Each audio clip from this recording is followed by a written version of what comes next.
Hi again, and welcome to the Beer Temple. Thanks for checking us out. I am Chris Quinn, and I have another special guest, the same special guest, but she is very special, my wife, Margaret Quinn. Yes. And for those of you with a sharp eye, you might see our second special guest right about there. First time appearance by Max Quinn. Max, who is petrified of the summer squall that is going on right now. So if you hear some thundering and rainy sounds, just, I don't know, kind of a nice summer storm in a way. But on to more important things. We have a special beer here. This is a beer that was released less than 24 hours ago. Right. Already sold out. So this isn't really one of those beers that you can go in and try for yourself. If you're really interested in trying it, I would recommend a place like the Beer Spot or Beer Advocate or Rate Beer. Kind of look on the forums there, but that's pretty hardcore. But we haven't even told you what it is yet. It is another double IPA, our second in a row.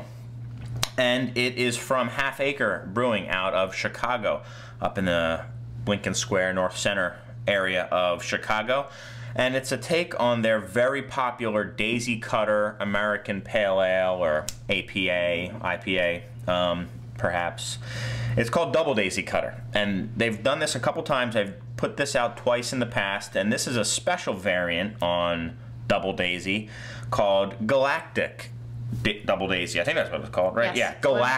Yeah, Galactic Double Daisy Cutter. And the reason it's called Galactic Double Daisy Cutter is because they are utilizing a New Zealand or Australian hop. Australian hop.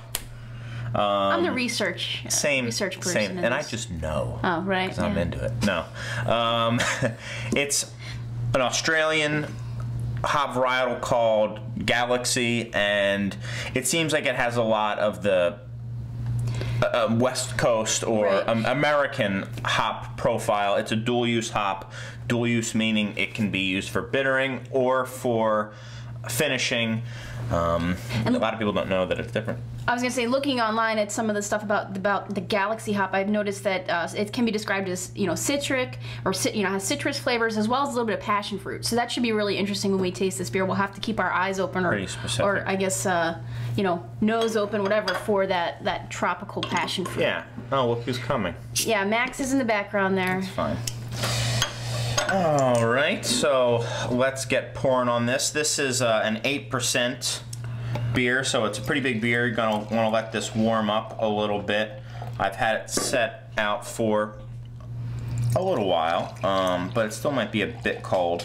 And again, the reason you want to do that is so as stuff is colder, it's going to kind of numb your palate a little bit. You're not going to get all the nuances.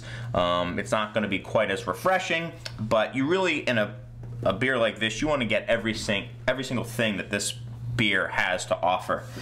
And one last thing I want to do is such a cool label. I'm going to see if I can zoom in and show you the label. It's pretty cool, kind of a galactic theme with their two-headed donkey, which is kind of the mascot of the Double Daisy Cutter. See if I can pull it back out and have it look decent. Looks like we're good. Yeah. So the beer itself, pardon me, Margaret. Sure. And there you go. Yeah, thank you. Very hazy. Yeah. If there was, probably an unfiltered beer, I would almost assume. And also, a lot of times, really hoppy beers are just going to have kind of what's referred to as a hop haze to it. A lot of that kind of bits and pieces of the hop, not quite, but there's a lot of stuff that the hop gives off that makes it hazy. It's a very cloudy beer. I mean, when you swirl it in your glass like that, you can, it's almost milky in a way. Like you kind of see and like that. And that's more than just the hop. Right. Yeah, it's actually got residue coming up the edges of the glass. Yeah. From it. So this is a very new beer. Oh, you know what though? Hold on. That might be a little chill. That's some of the chill. Okay. I take it back. I take it back. So it's not really that. So, but it is a little cold. So a good way to warm up your beer, or like a white wine, if it's just hold it in your hand and swirl it around a little bit, it warms it up very quick. But let's move on. Yeah. Nice looking beer. Kind of a very like orangey.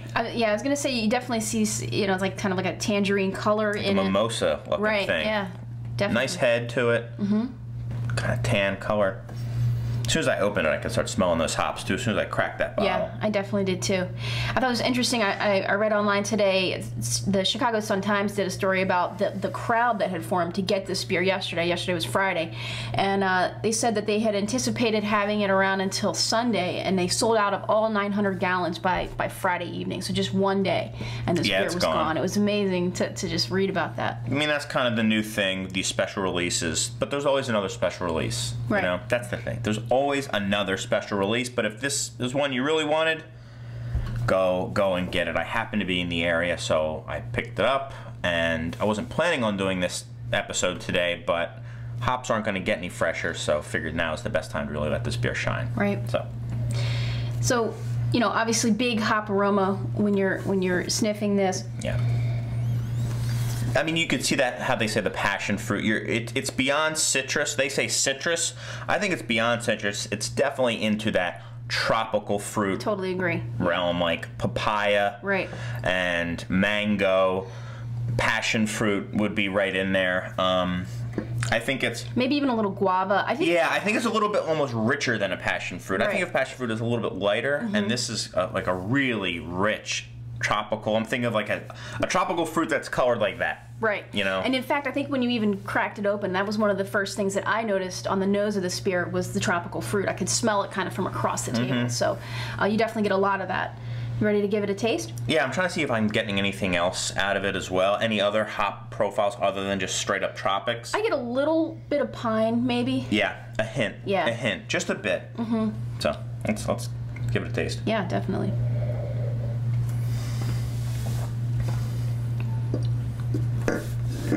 I get a lot more of that pine in the flavor. That's not as tropical. Yeah, that's one of the first things that jumped out at me was that piney quality that you get from hops. But as it finishes, it's got like a pineapple feel to it.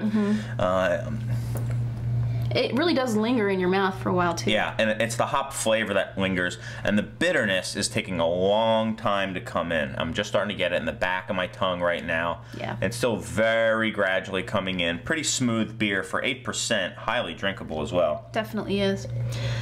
Yeah, this is a big beer, though. I mean, as far as food goes, I would put this maybe with a nice blue cheese.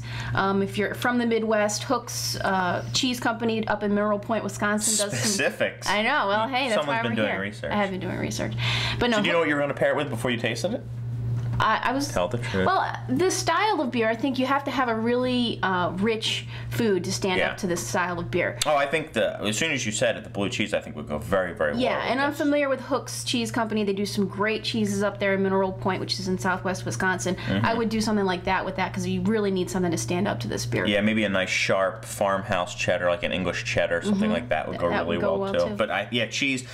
Food, you're going to have some pretty big foods to go with this. Maybe, I'd stay away from maybe the heat, but maybe some richer foods, maybe some Indian food that isn't too spicy would go well with that. Yeah, get some of that tropical flavors with the chutney or something. I like the beer. It's good. It's drinkable. It's very, very hoppy. I mean, it's one of those one-note hop bombs, but that's what they're going for. I don't think they would say it's anything but that. You're not getting a lot of balance here. This is an out-of-balance beer. I'm not getting a lot of malt character, just enough so that it's not grating. As you're drinking it more and more, you do get that bitterness starts to build up, but certainly not a lot. No, I really like this beer.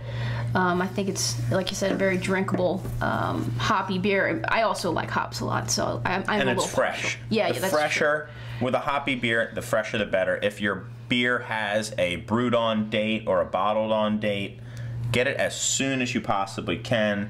And you know, if you're at a liquor store where you don't know how fast they're turning over stuff, look at the 6-pack behind it. See if that one's fresher. That's kind of a trick that I like to use. But it's time to score this. Got my little bug. He wants some of that. Fruit fly. He's attracted to the tropical fruit flavors in this beer. I'm gonna go 91 on this. I think it's very good beer.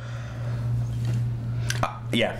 I'm going, I think like a 93 on this. I think this is really like this beer. I think it's a really nice example of, you know, the hops that have that tropical fruit quality, which, you know, can be sometimes hard to find. Sometimes it's just all citrus or all pine or all grapefruit. You know, this is really nice because you get that different quality of the tropical fruit. All right, so those are two pretty good reviews. If you like hops, I think this is certainly a beer that you should maybe try to get next time. But it is a cool beer. Nice, drink local is what we're doing.